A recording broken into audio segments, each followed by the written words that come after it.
Nadiem Makarim, pendiri Gojek yang kini sudah melayani puluhan juta pelanggan di seluruh Asia Tenggara, ternyata tidak terlahir dari keluarga pengusaha. Lalu, bagaimana ia bisa jadi founder dari usaha yang sangat sukses? Mari kita mengenal lebih dekat karir Nadiem Makarim bukan sebagai Menteri Pendidikan, namun sebagai founder dari Gojek. Sambil mempelajari 3 kunci dasar untuk menjadi founder perusahaan. Yang pertama, mulai karirmu dengan bekerja untuk orang lain. Nadiem adalah anak dari Nono Anwar Makarim yang berprofesi sebagai pengacara. Ibunya Atika Al-Gadri berprofesi sebagai penulis. Nah, setelah lulus S2, Nadiem memulai karir sebagai konsultan di McKinsey & Co selama 3 tahun. Dan setelah itu dia menjadi co-founder di Zalora Indonesia. Menurut Nadiem, bekerja sebagai karyawan akan menguatkan pola pikir profesional yang dibutuhkan oleh seorang pengusaha. Untuk dapat memimpin, kita harus ngikutin dulu orang lain. In order to lead, you need to follow first. Dan jika kita dapat bekerja dengan bos, meskipun mereka tidak terlalu baik, mereka agak irasional atau mungkin galak atau lain-lainnya, proses adaptasi mental kita terhadap seseorang di posisi otoritas itu penting agar kita bisa mengenali diri sendiri. Bisa nggak sih kita bertahan di dunia profesional atau di bagian manapun yang kita bukan bosnya?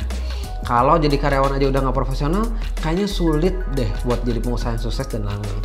Yang kedua, pahami untuk bisa sukses itu membutuhkan proses. Gojek sebenarnya dimulai dari call center di tahun 2010. Seangkatan dengan Tokopedia, Traveloka, dan Bukalapak. Rata-rata perusahaan teknologi memang butuh sekitar 10 tahun untuk bisa naik. Itu pun tidak semuanya sukses. Gojek sendiri sangat berjuang luar biasa di 3 tahun pertamanya.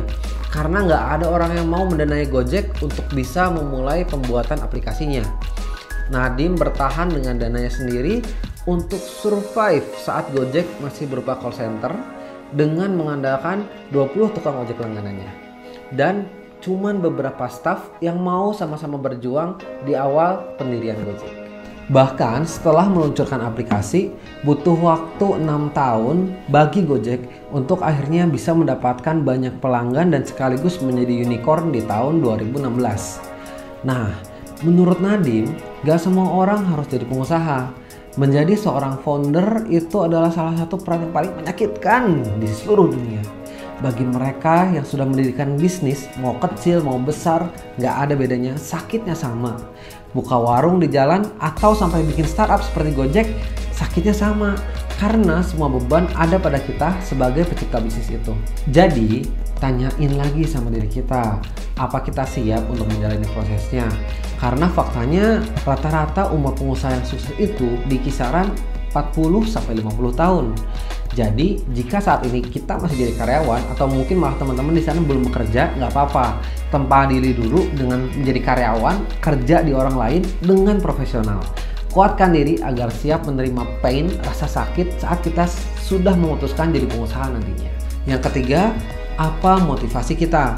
Motivasi utama wirausahawan yang sukses adalah orang-orang yang terpicu pada masalah di dunia nyata. Gojek sendiri lahir dari rasa frustasi Nadiem menggunakan ojek di Jakarta. Nadiem pergi kemana-mana itu harus dengan ojek. Karena waktu dulu kerja sebagai konsultan di McKinsey & Co, dia perlu pergi kemana-mana dengan waktu cepat, kalau naik mobil itu kena macet. Nah, pada kenyataannya sayangnya ojek itu nggak selalu tersedia. Pas lagi nggak dibutuhin, ojek pada nongkrong di pinggir jalan, makan-makan, ngopi. Tapi pas lagi dibutuhin, pada pergi semua karena semuanya banyak yang butuh. Dan sisanya matok harga tinggi banget, bisa 50 atau 40 ribu. Apalagi karena wajah Nadiem itu kayak orang bule, harganya bisa naik sampai 60 atau 70 ribu. Nah, dari situlah lahir Gojek sebagai call center yang dinanai Nadiem dari tabungannya hasil kerja di McKinsey sama nge-co-founding di Zalora. Menurut Nadiem, founder sejati adalah orang-orang yang melihat masalah-masalah, kemudian bertanya, kenapa kita nggak bisa nyelesain masalah ini? Kemudian mereka ngambil langkah untuk memecahkan masalah itu. Itulah orang-orang yang akan langsung melesatkan bisnis mereka. Karena mereka nggak mikirin model bisnis, mereka nggak mikirin, oh bisnis ini lama ya, oh ini ngehits nih, oh ini tren nih, bikin kopi Kalau cuma ngopi doang, kita nggak akan bisa jadi solusi yang hebat. Untuk jadi solusi yang hebat, kita harus mengejar satu masalah besar. Semakin besar dan kompleks masalahnya, biasanya semakin besar juga peluangnya, khususnya untuk kewirausahaan di bidang teknologi. Itu motivasi yang sangat penting banget untuk menjadi seorang founder.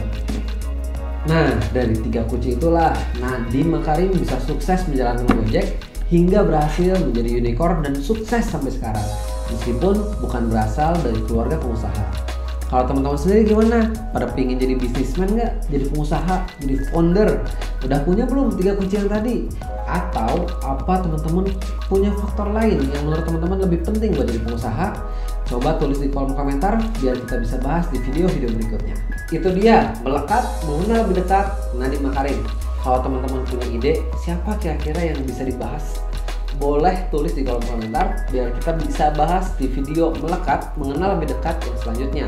Tonton terus YouTubepreneur, jangan lupa like dan subscribe jika suka sama video ini. Terima kasih ya.